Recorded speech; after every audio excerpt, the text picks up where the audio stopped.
Welcome to the Leading and Learning Through Safety podcast, where we discuss the technical and people side of safety. Safety should be your primary leadership tool for discovering more about your people and culture. Your host is Dr. Mark French, also known as the Safety Dude. Mark is a credentialed, experienced, and passionate professional with experience in automotive, food, chemical, nuclear, e-commerce, and energy sectors. He is going to share information and anecdotes from years of experience in the people side of safety based on industrial and organizational psychological theories. Safety is so much more than a technical skill. It is a motivational need that defines the culture of your organization. Employee safety is a meaningful business practice that makes a direct impact on everyone through direct behavioral engagement. That is why your organization should be using safety as a key method to learn about your culture and lead your teams. Thanks for joining this episode as we talk through current issues in people management and how they impact our everyday workplace.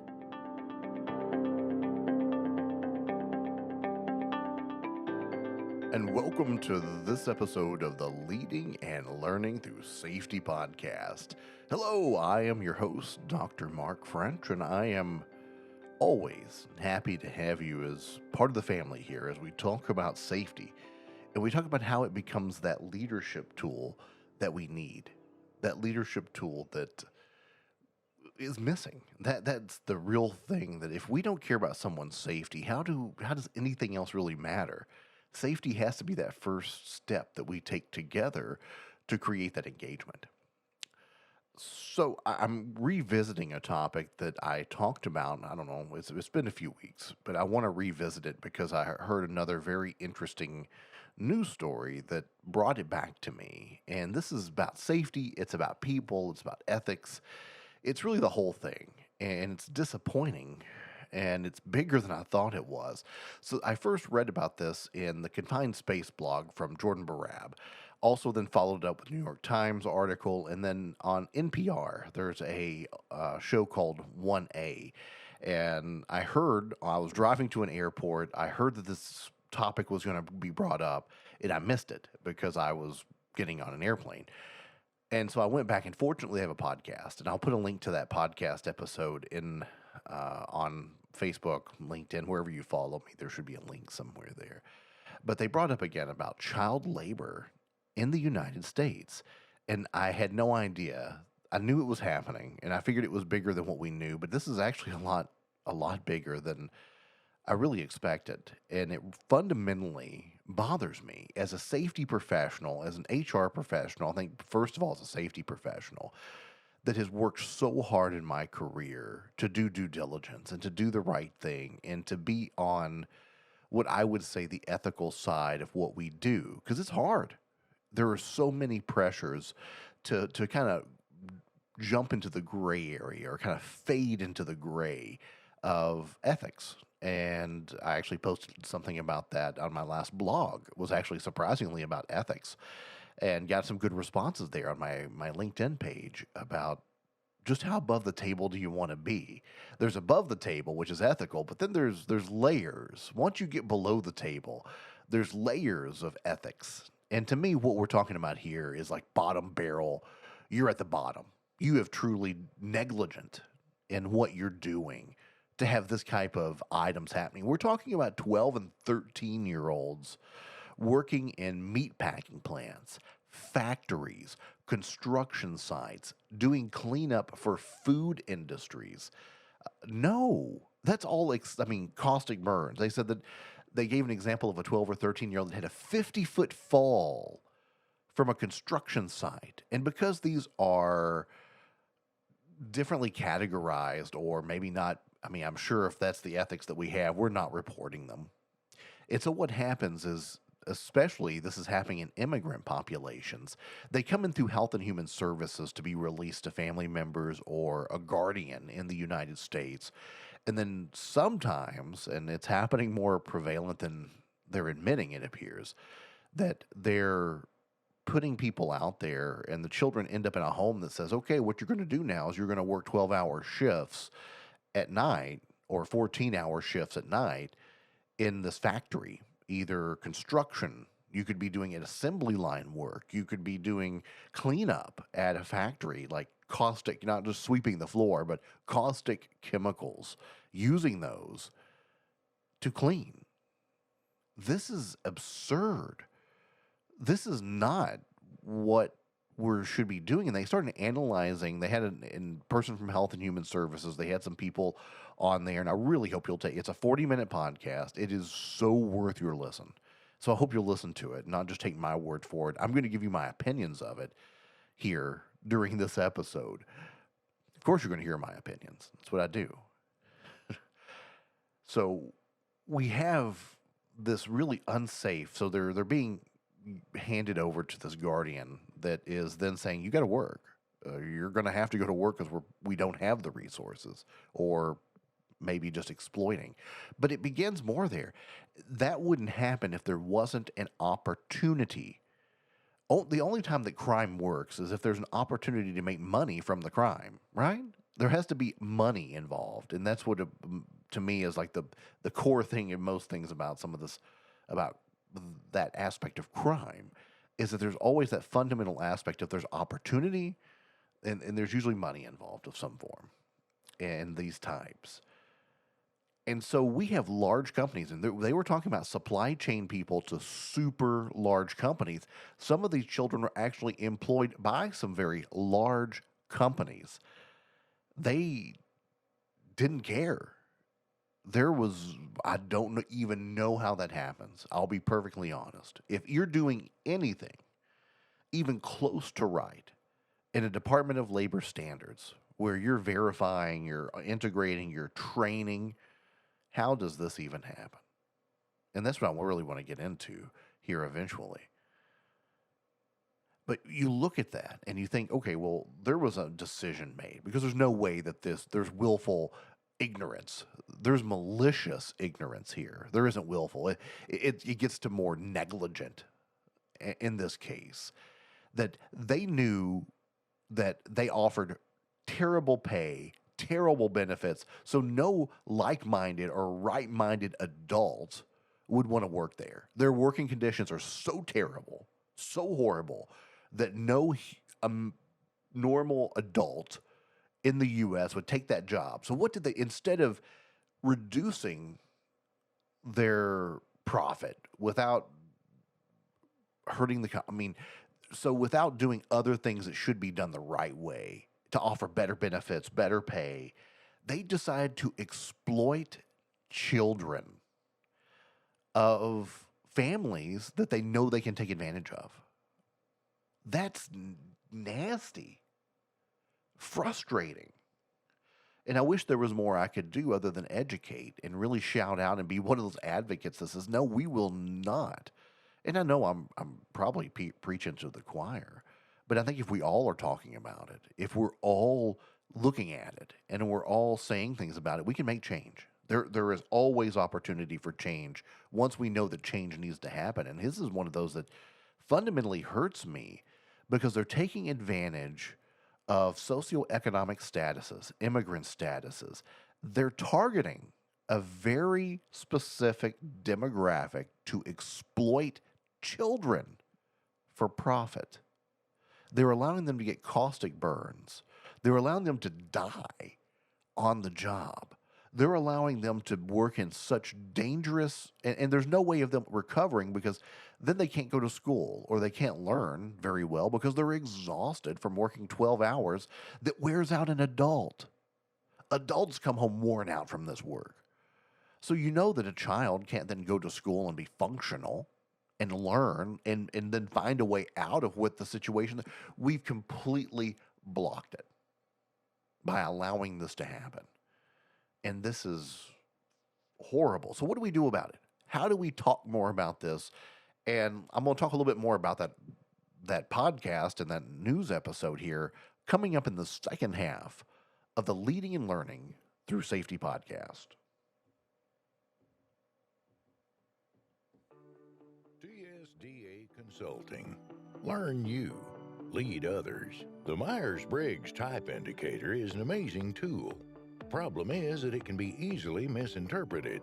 Dr. Mark French is MBTI certified and ready to help you discover your inner strengths. The MBTI assessment can help with team building, stress management, communication, conflict management, and so much more.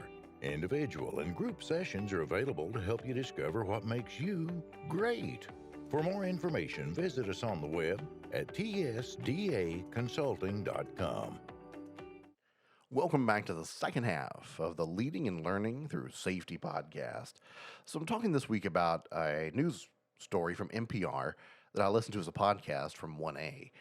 And it talked more about the child labor epidemic that we're having in the United States of exploiting children. And so it starts with Health and Human Services. They receive children and they try to place them in safe places. And they repeated that so many times, but they never admitted they did anything wrong.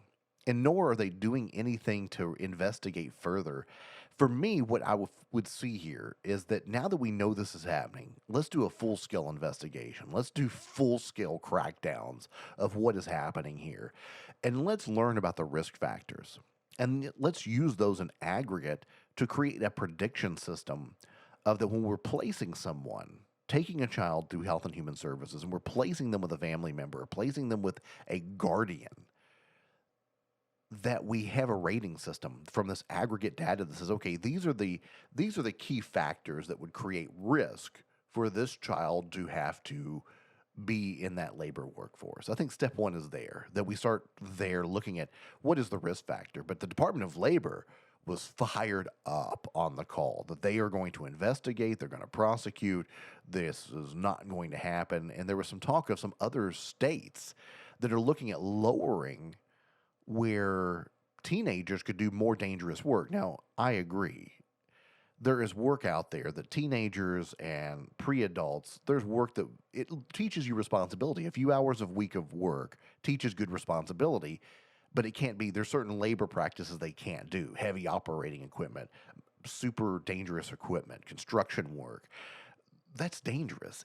There are adults every year, lots of adults, that lose limbs, lost time injuries, and death from work like that. If we can't keep adults safe, there's no way we're keeping a child safe out there. And above all that, that shows that the companies that are hiring these kids don't care at all. They have no care. They're not doing any due diligence from an HR standpoint. They are absolutely, if I was ever to do, and here's the catch-22, I know for a fact these places are not doing safety training. They probably don't even know, probably can't even spell OSHA. They don't care. Because if they cared, they wouldn't be doing this. And as a safety professional, if I was ever working at a place and I start to do a safety orientation, I look around the room and I see someone that's like my child's age, because I have a 12-year-old and a 14-year-old. If I look and I'm like, what school do you go to? I'm done. Like, no. There are phone calls going to happen. There are things that are going to change right there. And I know if you're listening, you're the same way. You would do everything at that point. There would be every phone call you could make right there would be made. And it hurts me that there are adults, supervisors, owners of companies, HR people, I doubt safety people, maybe accountants. I don't know. Maybe somebody had to have seen that there were children coming into this factory geared up to work, doing things that were hurting adults, and nothing was done. I think also fundamentally there was a breakdown where when they're released out of Health and Human Services, they're given a hotline. And to say if there's anything wrong, you can call this hotline and Health and Human Services will help. Well, what they admitted on this call, they didn't really admit it, but they danced around it. But I kind of caught through this one, and maybe you will too. I'd love your opinion on it. Is that they had kids call, and those kids got no remedy. And the answer was, well, we probably gave them the phone number to the Department of Labor because we don't handle that. Once we release them, we pretty sure we're gave them to a safe place. But that's DOL or that's OSHA. So what we do is we give them that phone number when they call. How hard is that? You've built up enough strength to finally beg for help. And they're like, oh, well, that's a whole different government department. Hope you enjoy red tape. Here's another phone number. Call that. Good luck. Best wishes. And hope that child labor thing works out for you. Whoa. that one blew my mind. Blew my mind that these vulnerable population finally could reach out and got no help. And there was no explanation of why that was the policy, and really there was no discussion of even changing that policy. And there was a lot of good discussion there from the journalist who broke the story of the people she met. And when I'm sitting there listening to that, and it would hurt me because I thought, would I ever allow my kids to be there? No. I'd do whatever it took. But these companies knew that too. They knew they needed to exploit low socioeconomic children of low socioeconomic families. They were looking especially for immigrants that were coming through HHS.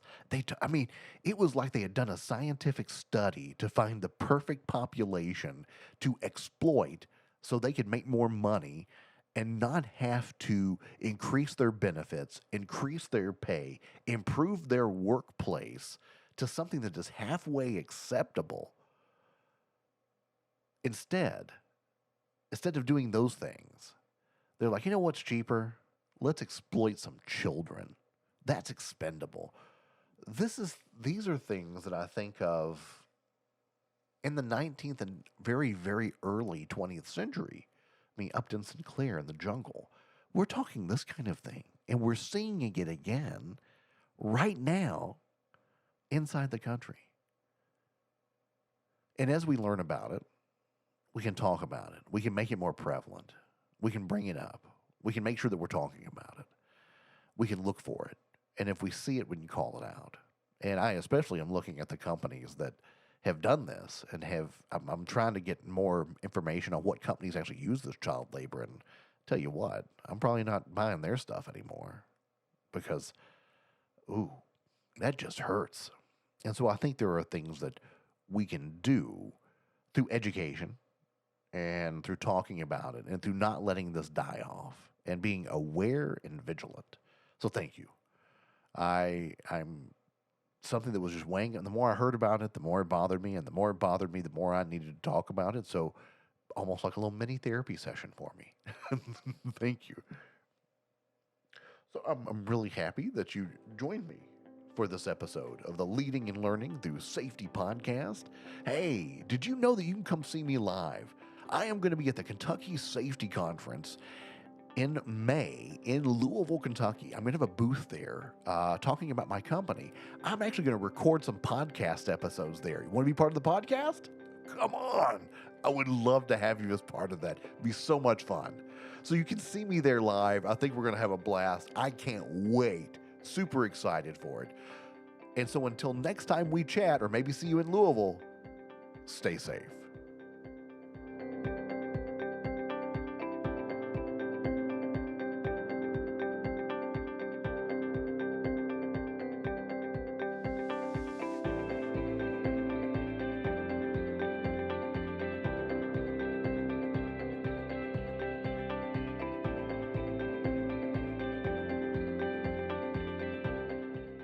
Thanks for listening to the Leading and Learning Through Safety podcast. Join the online conversation at www.markafrench.com. All opinions expressed on the podcast are solely attributed to the individual and not affiliated with any business entity. This podcast is for informational and entertainment purposes. It is not a substitute for proper policy, appropriate training, or legal advice.